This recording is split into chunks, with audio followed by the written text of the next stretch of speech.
Okay, this video is how to maintain strength after 60 years of age. I'm 63 years of age, and I had kind of been out of it for about 6 weeks because I was busy with my clinical work, with my family responsibilities. I had an eye infection and my shoulder injury was flaring up, so I really didn't do much for 6 weeks, and I didn't like it. I felt myself getting weak, so I'm going to say there's one thing I got to get back on the track is to get strong. Okay, couple things. You got three main types of muscle fibers. There's the so-called slow twitch fibers, like for walking, very aerobic, intermediate twitch, fast twitch. And the key thing to know about fast twitch is they're activated by quick movements and that require full effort. They get recruited to the muscle contraction when you need that full effort. And the point of it is that because most people do less intense physical things as they get older, they lose their fast twitch fibers. It's the first thing you lose. And there's some guys around the internet I heard talking about that, and it made sense, but I didn't know why. Now I know why, because you got to do fast, powerful movements if you want to maintain those fast, powerful fibers. So make sure you're doing something that fits that category. You want to lower your cortisol, and the way you lower your cortisol, get adequate sleep, manage your stress. Religious people are healthier, have a strong sense of purpose in your life, avoid caffeine. Some people make the argument you should eat twice a day because when you're fasting for a prolonged amount of time, your cortisol goes up. It's part of raising your blood glucose, along with glucagon, for example. Avoid unnecessary stress. What about protein? Most people are eating far more protein than they need, but if you're interested in how it works, in terms of plant eaters, there's a couple things that tend to be low in lysine. The grains, the corn, the nuts, and the seeds. The things that tend to be low in methionine are the beans, legumes, peas, and vegetables, okay? And a lot of people mix things, So you get both of them. You'll get more than enough protein, but just so you're aware of it, that sometimes comes up. In general, leucine tends to be the biggest activator of mTOR, but you're between a rock and a hard place. You don't want to activate mTOR for accelerating cancer growth. So I think for most people, it's kind of a non-issue. And low protein diets are associated with better longevity. And all these long, healthy populations, they're eating real low protein. So I think that's mostly a non-issue, but I'm just letting you know I'm aware of it. Okay. And I was reading this biochemistry book and nutrition, Groper's book. It's a pretty good book. I think it's the best of the nutrition biochemistry books. But again, these books are made, like from the same people who write animal husbandry books about fattening up animals quickly. And then they, carry over to humans, but they're not exactly the way I would think about nutrition. I'm interested in health and longevity, not in fattening up an animal quickly. Okay, endurance. Endurance is the easy part, the fun part. Walking is the best exercise for most people, but it's not enough just to walk if you want to have a high level of health.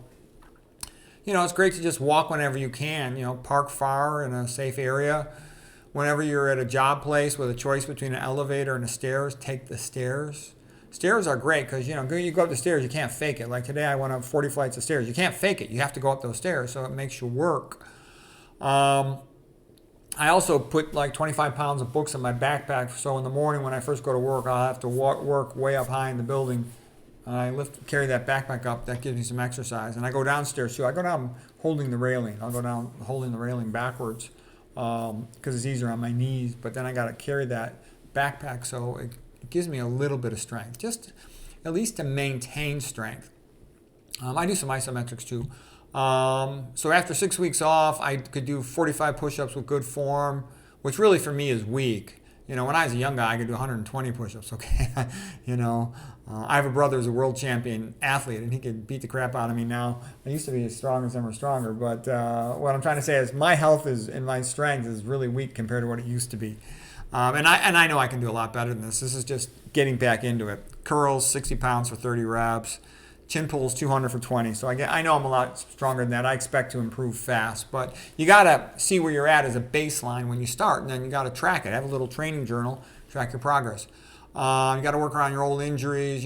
As you get older, at least for me, my brain's way tougher than my body. I'm like telling my body, do this. My body's like, no, we can't do that. Avoid deadlifts. You'll have a high-risk injury in your back. Bench press, you have a high-risk injury in your shoulder. Squats make you strong fast, and I used to really like squatting, but I worried that your blood pressure gets so high for a prolonged amount of time. You're doing high rep squats. I worry that that's maybe going to damage the Wing-Kessel effect in the ascending thoracic aorta, the elastic fibers, by giving you such prolonged hypertension so high. So I stopped doing that. And as I stopped squatting because, when I got divorced, I had to move out of my old house where I had a squat rack. I don't have a squat rack anymore. But that was the rationale on that. As far as a pre-workout meal, I don't usually eat a pre-workout meal. But if you wanted, you're going for a peak, your personal best, then personal record, then you could drink 16 to 32 ounces of beet juice, chase it with about 12 ounces of water. Some people ask me, one thing too about treadmill. I love the treadmill for walking because I can read.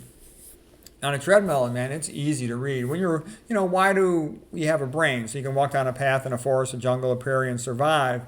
You got to be alert. You got to make a value judgment. What is your destination? You have to navigate to it. You have to avoid obstacles. You have to remember where you came back from. You have to be on the lookout for predators. So when an animal is moving, it's alert. The relevance being is, on a typical day off in the morning, I'll write a book chapter. And then in the afternoon, I start fading a little bit. And I like to go walk on a treadmill and read a book. And I found that works great because my alertness perks back up to what it was when I first woke up in the morning. You're smartest when you first wake up in the morning. So it's a great time to read a book. And you need to read a book when you're on a treadmill, otherwise you'd be so bored. I couldn't walk 15 minutes without a book. But if you have a good book, I can easily walk 2 hours or more. But the book has to be good. A lot of times, how these books are. They're really a 25-page essay converted into a 250-page book. So I'll blow through those fast. I always bring 2 books now when I go to walk on the treadmill, so that if one of them's boring, then or easy, then I got the second one there. But I'm blowing through a lot of books. You might have noticed I made a lot of book reviews lately because I've just blown through these books really fast. Some people say, what about testosterone replacement? I wouldn't do it unless you were kind of desperate and your testosterone was so low it was pathetic. Because, you get these side effects. You suppress your intrinsic production. What if you have to come off the testosterone for some side effect or complication, and your intrinsic ability to produce it might be dramatically diminished? So I wouldn't go there until it became absolutely necessary. You needed to. There's other things that'll lower your testosterone. I would avoid soy. I avoid soy. I avoid flax. I avoid fluoride, MSG. Those are things that can be toxic to your gonads. So I want to avoid all that stuff. So anyways, I just added this to my things I'm going to be putting more focus on. And I think for everybody, it's good to try to maintain your strength. You'll hear people talk about your grip strength as a predictor of your longevity. But if you're doing curls for the girls, for example, you're going to have a pretty good grip strength just from doing that. So anyways, I hope you found that helpful.